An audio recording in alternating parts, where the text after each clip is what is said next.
जन्म साखी के सेकंड पार्ट में आप सभी का बहुत बहुत स्वागत है। अपनी पिछली वीडियो में मैंने गुरु नानक देव जी के जन्म और बचपन की कुछ साखियाँ सुनाई थी, जिसमें उनका ध्यान शुरू से ही प्रभु भक्ति की तरफ था। अपनी इसी लगन में उन्होंने एक बार सभी से बात करनी छोड़ दी। आस पड़ोस के लोग, सभी रिश्तेदार भी आकर पूछते थे, परंतु फिर भी चुप ही रहते थे। इस पर उनके माता पिता को बड़ी चिंता हुई। उन्होंने वैद्य को बुलाया और कहा कि इसे देखो, यह ना कुछ खाता है, ना पीता है, ना हंसता है, ना बोलता है। दिन पर दिन कमज़ोर हो रहा है। ज़रा देखो तो इसे कौन सा रोग हुआ है। वैद्य ने आकर नाड़ी देखी तो गुरुजी ने हाथ खींच लिया और कहा, तुम्हें हम वैद्य तब जाने अगर तुम रोगों के मूल कारण को ही खत्म कर दो और रोग कभी हो ही नहीं। इस पर वैद्य ने कहा, आप ही बताओ। तब गुरु नानक बोले, सबसे बड़ा अहंकार का रोग है जो सब प्राणियों को लगा हुआ है, जो कि जन्म मरण और सब कष्टों का कारण है। जो इस दुख के कारण स्वयं दुखी है, वह किसी और को क्या सुख पहुंचाएंगे। कोई ऐसी दवा करो जिससे अहंकार का नाश हो और जन्म मरण से मुक्त कर दे, और जो मुक्त हो जाए उसे कोई रोग नहीं होता।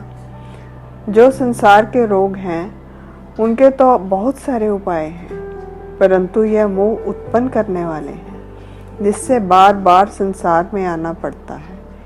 इसे दूर करो। सब में एक परमेश्वर को जानो और किसी से ईर्ष्या मत करो। आत्मा एक रस सच्चित आनंद है। यह वचन सुनकर वैद्य हरिदास ने मेहता कालू से कहा, इन्हें कोई रोग नहीं है, आप चिंता मत करो। यह तो ईश्वर के रंग में रंगे हुए हैं, यह तो दुनिया के दुख दूर करने में समर्थ हैं। इतना कहकर वैद्य अपने घर चले गए। गुरु नानक देव जी को एक बार उनके पिता ने व्यापार के लिए 20 रुपए दिए और कहा, अगर तुम इन रुपयों से खरा सौदा करके आओगे तो मैं तुम्हें और रुपए दूंगा। उन्होंने गुरुजी के साथ भाई बालाजी को भेज दिया। दोनों मित्र चल पड़े। घर से कुछ 12 मील की दूरी पर एक वन में पहुंचे। वहां उन्होंने एक संत मंडली को तपस्या करते हुए देखा। उन्हें देखकर गुरु नानक वहीं खड़े हो गए और भाई बाला से मंत्रणा करने लगे, क्यों न हम इन्हें कुछ वस्त्र और भोजन लाकर दे दें। इससे अच्छा सौदा और क्या हो सकता है। पिताजी ने भी तो खरा सौदा करने को कहा था। तो भाई बाला ने कहा, मैं तो आपका अनुसारी हूँ, जैसे कहोगे वैसा करूँगा, परंतु आपके पिता ने यह पैसे आपको व्यापार के लिए दिए हैं। बाद में कोई मुझसे झगड़ा ना करे। बाकी आप जानो और आपके पिता जाने। तो गुरु नानक और भाई बाला पास के गांव में जाकर खाने की वस्तुएं लेकर आए और संतों को, जो कि 7 दिन के भूखे थे, उन्हें खिला दी।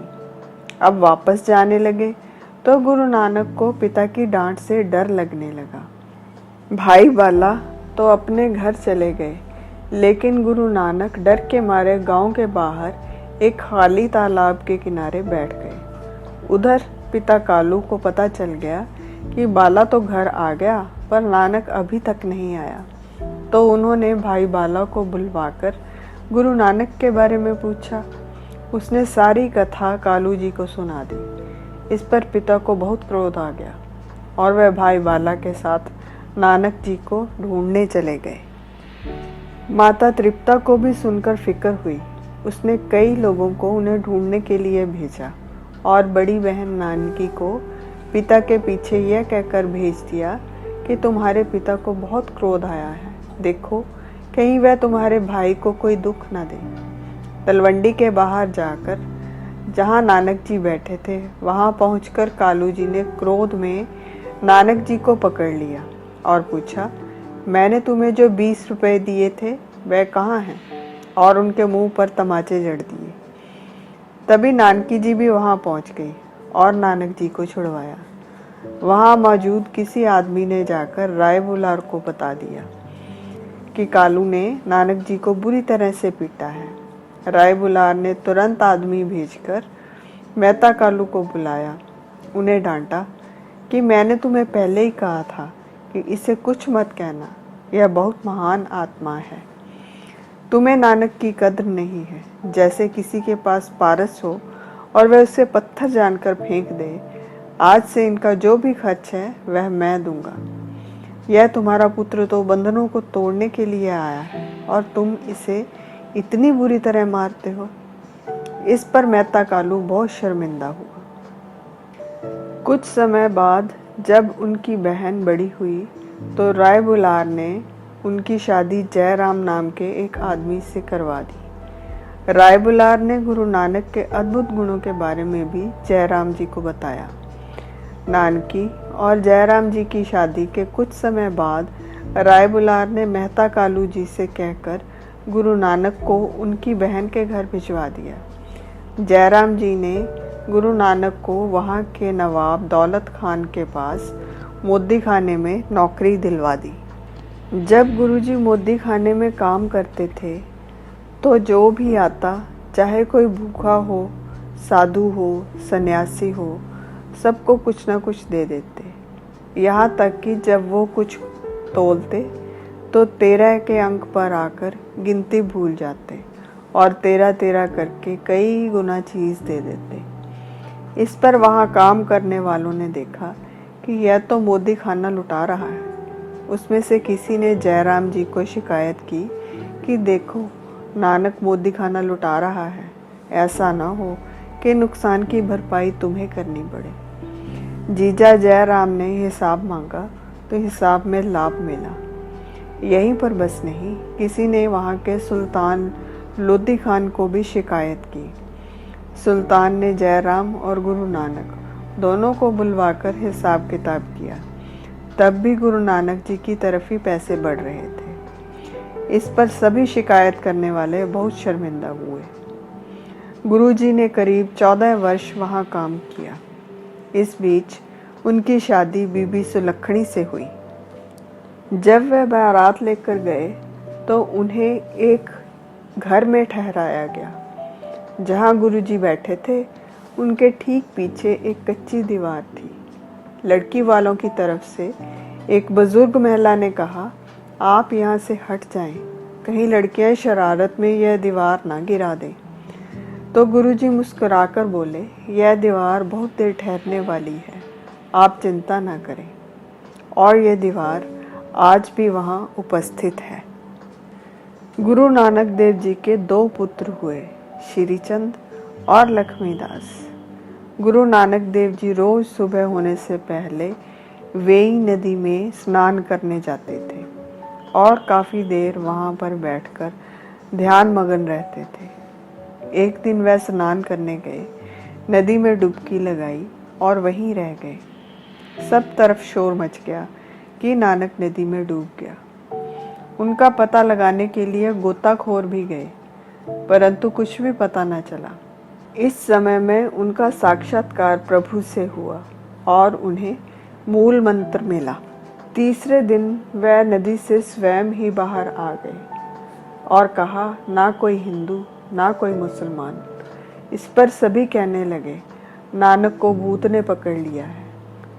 सुल्तान ने उन्हें पकड़कर जेल में बंद कर दिया और पैसे का हिसाब किया तो गुरुजी की तरफ 760 रुपये अधिक निकले।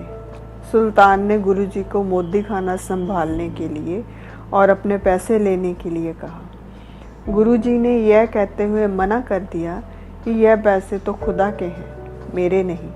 इन्हें गरीबों में बांट दो या भूखों को भोजन करवा दो। इसके बाद गुरु नानक अपने घर नहीं गए। उनके ससुर मूला ने उनको घर वापस चलने और काम संभालने के लिए कहा, परंतु गुरुजी नहीं माने। उनके ससुर सुल्तान के पास गए और सारे पैसे गुरुजी के परिवार को देने के लिए कहा। सुल्तान ने गुरु नानक जी को फैसला करने के लिए बुलाया, जिस पर वह नहीं आए। अब सुल्तान को क्रोध आ गया और उसने नानक जी को पकड़कर लाने का हुक्म दिया। गुरुजी के आने पर उन्हें ना आने का कारण पूछा। गुरु नानक देव जी ने कहा, पहले हम तुम्हारे नौकर थे, इसलिए बुलाने पर आ जाते थे। अब हम खुदा के नौकर हैं। वहाँ मौजूद मुसलमानों ने पूछा, क्या आप हिंदुओं के गुरु हो या मुसलमानों के पीर? तो गुरुजी बोले, मैं सभी के लिए हूँ। सुल्तान ने कहा, ऐसी बात है तो चलकर मेरे साथ नमाज पढ़ो। गुरुजी चल दिए। मस्जिद में जाकर सभी ने नमाज पढ़ी, पर गुरु नानक देव जी खड़े रहे। सुल्तान ने कहा, अरे नानक, तुम नमाज करने आया था तो नमाज क्यों नहीं की? वह बोले, आप तो गंधार में घोड़े खरीदने गए थे, मैं किसके साथ नमाज करता? सुल्तान बोला, मैं तो यहीं था। गुरु नानक ने कहा, यहाँ तुम्हारा शरीर था, नमाज पढ़ने वाला तो घोड़े खरीदने गया था। सुल्तान मान गया कि वह सच बोल रहे हैं। इस पर काजी ने कहा, मैं तो यहीं था, मेरे साथ नमाज पढ़ लेते। गुरु नानक जी ने फिर कहा, आप तो अपने घर में घोड़ी के बच्चे के साथ थे कि कहीं वह आपके आंगन के कुएं में न गिर जाए। यह सुनते ही सुल्तान हंसा और काजी से पूछा, कहो, क्या नानक सच कह रहा है? काजी मान गया कि यही बात है। फिर सुल्तान ने गुरुजी से पैसे के बारे में पूछा कि किसको दें। गुरुजी ने फैसला सुल्तान पर ही छोड़ दिया। सुल्तान ने आधे पैसे फ़कीरों को और आधे उनके परिवार को दे दिए। आज के लिए बस इतना ही। अपनी अगली वीडियो में मैं गुरु नानक देव जी की उदासी के बारे में चर्चा करूंगी। तब तक के लिए अपना ख्याल रखें। अगर मुझसे कोई भूल हो गई हो तो क्षमा प्रार्थी हूँ और मेरी इस वीडियो को देखने के लिए आप सभी का बहुत बहुत धन्यवाद।